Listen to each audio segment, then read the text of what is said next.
Welcome to front of end up class में आपका स्वागत है। आज यहाँ पे हम पढ़ेंगे भारत की जांच एजेंसियाँ, जो कि सारी इम्पोर्टेंट जो एजेंसियाँ हैं हम सारे यहाँ पे डिस्कस करेंगे। सबसे पहला आपका है CBI, जिसका फुल फॉर्म होता है सेंट्रल ब्यूरो ऑफ इन्वेस्टिगेशन।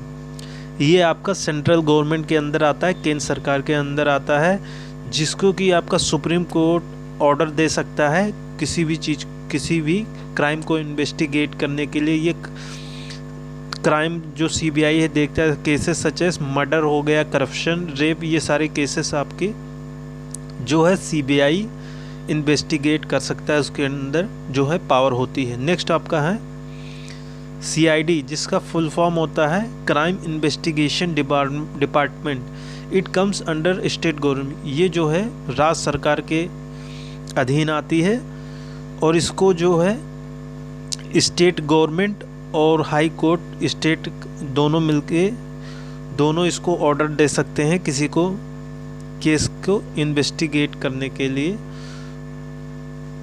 और यह जो है आपराधिक मामलों को देखता है स्टेट के अंदर। तो ये चीज़ आप ध्यान रखें। नेक्स्ट आपका है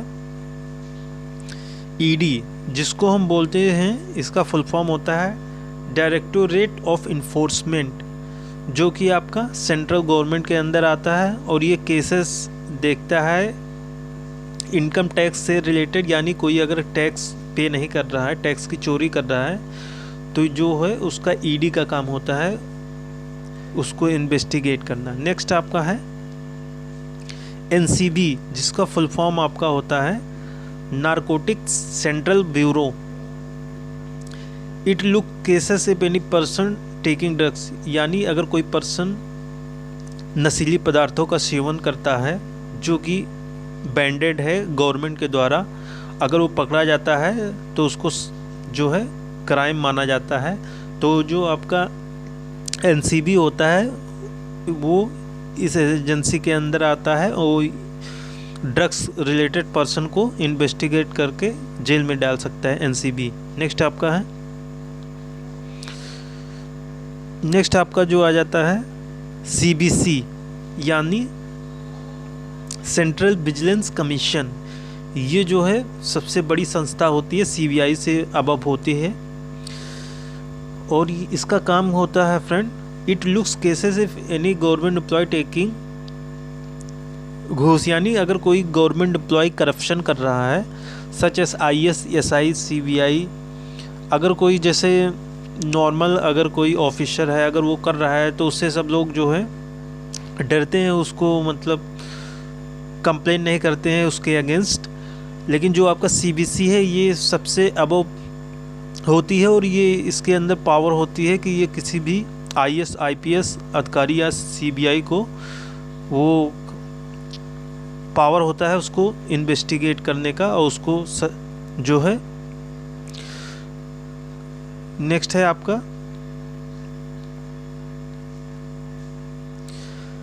RO, जिसका फुल फॉर्म है रिसर्च एंड एनालिसिस विंग। ये जो आपकी है सेंट्रल गवर्नमेंट के अंदर आती है। It comes under central government, केंद्र सरकार के अधीन आती है। In investigate out of the country, या भारत देश के बाहर अगर कोई करप्शन होता है तो इन्वेस्टिगेट करता है। इंडिया के बाहर वो इंफॉर्मेशन इंडिया में देता है। नेक्स्ट है आपका IB, जिसका फुल फॉर्म होता है इंटेलिजेंस ब्यूरो। ये इन्वेस्टिगेट करता है अगर कोई जैसे कहीं पे बम ब्लास्ट होने से पहले वहाँ पे अगर कोई इंफॉर्मेशन उसको मिलती है कि यहाँ पे बम किसी ने रख दिया है, तो बम जो होती है उसको फटने से पहले वहाँ पे इन्वेस्टिगेट करती है, जिसका काम होता है IB, जिसका फुल फॉर्म होता है इंटेलिजेंस ब्यूरो।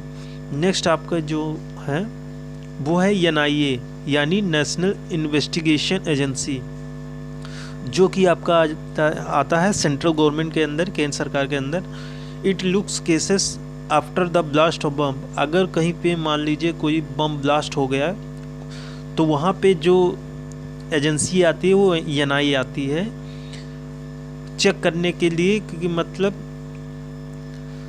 वहाँ पे जो है कैसे उसको रखा गया, इन्वेस्टिगेट पूरा वो जो है एनआई जो जांच करती है। तो आई होप आपको ये वीडियो समझ में आएगा।